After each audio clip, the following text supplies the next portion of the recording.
Sunday special में आपका स्वागत है। बहादुर शाह जफर अंतिम बादशाह हुआ मुगल साम्राज्य का।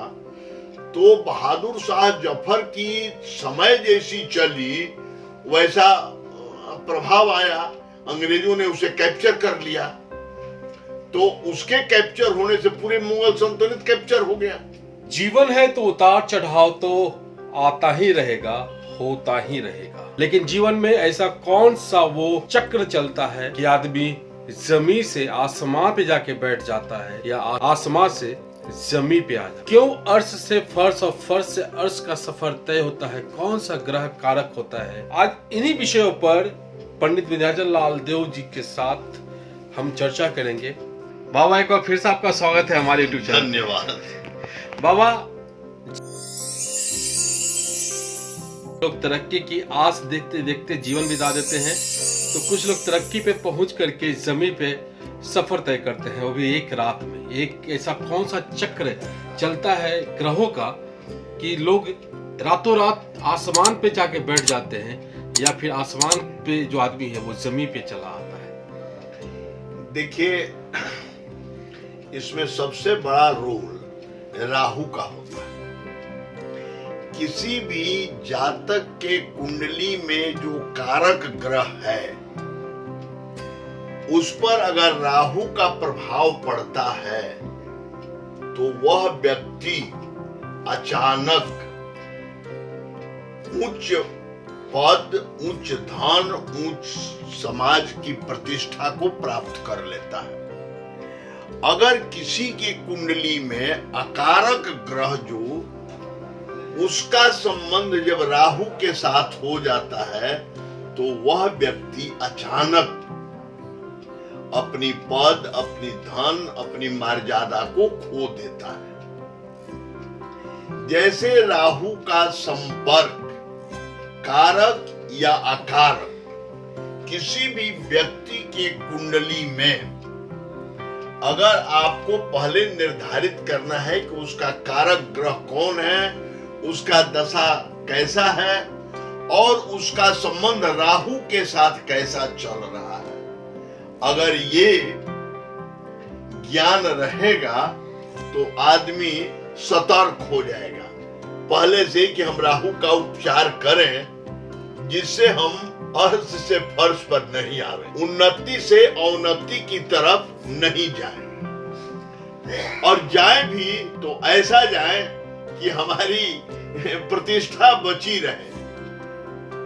क्योंकि ग्रह तो अपना प्रभाव दिखाएगा, लेकिन जब आप उसका उपचार करेंगे तो उसका भी प्रभाव होगा।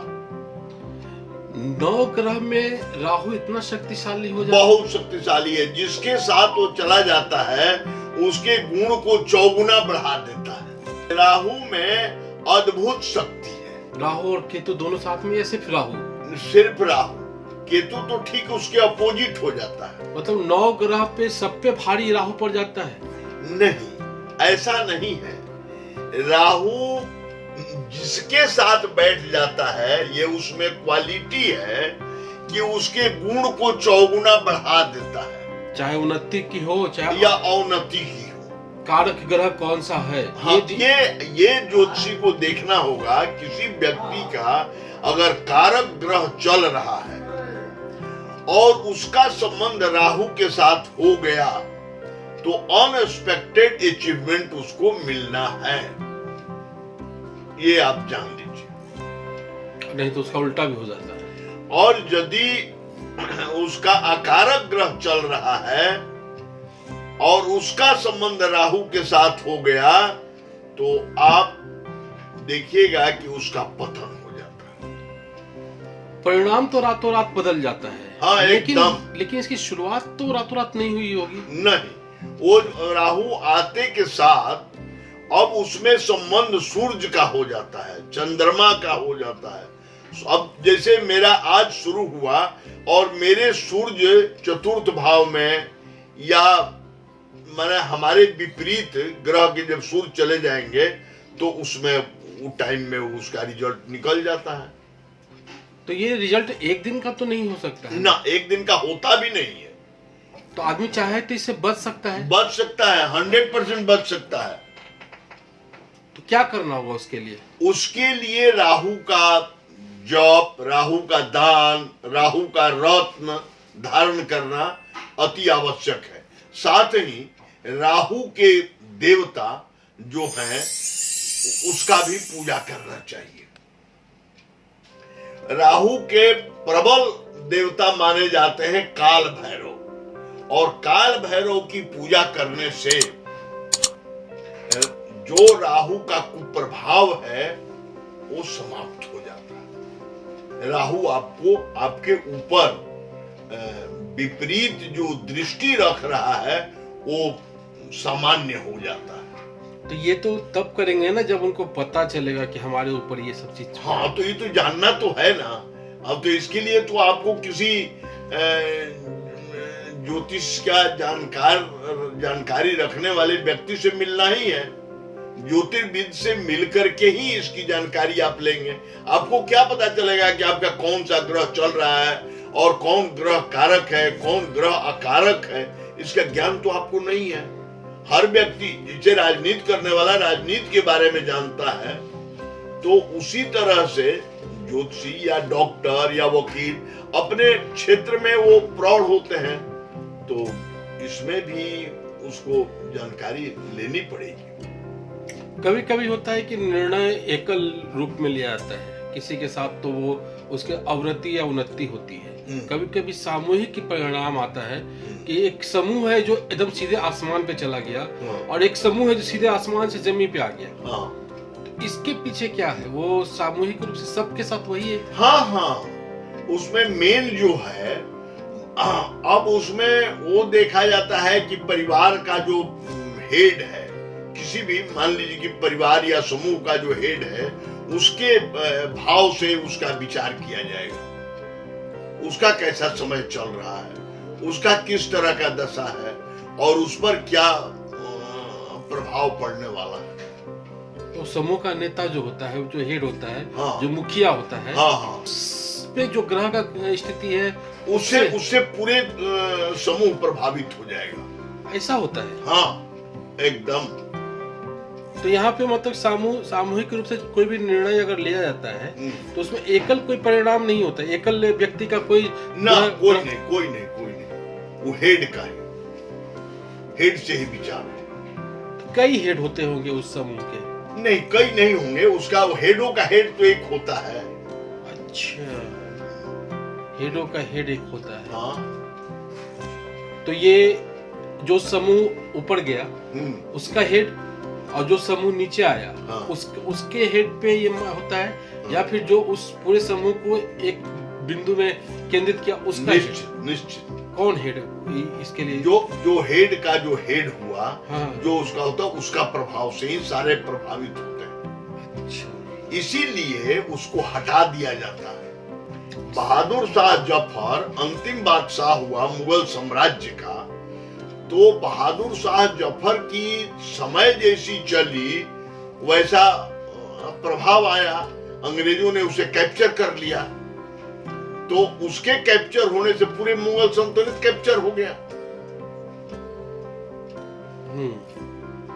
किसी भी व्यक्ति को आप देखेंगे कि उसका जैसा समय रहेगा, उसका समय के अनुसार ही उसका निर्णय और उसकी चाल ढाल हो जाती है। अच्छा, मतलब कर्म करने की प्रवृत्ति या उसका निर्णय जितना है वो पहले से उसी तरह का होने लगेगा। अच्छा।